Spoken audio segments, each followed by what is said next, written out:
Welcome back to another technical video. Today, we'll be going through your question, answering it, and hopefully finding that solution you need. Guys, remember to stay just a little bit crazy, just like me, and work through to that resolution. Now, let's get started.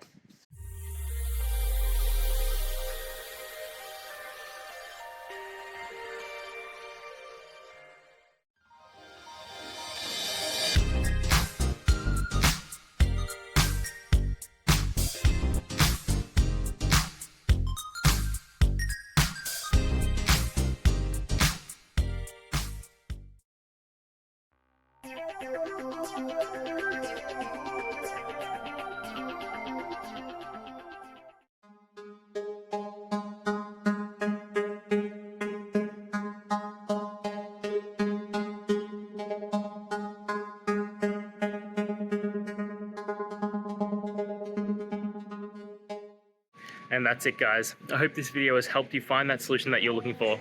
If it did, please hit the subscribe button. I'd really appreciate it. And until next time, I hope you have a good one. Cheers.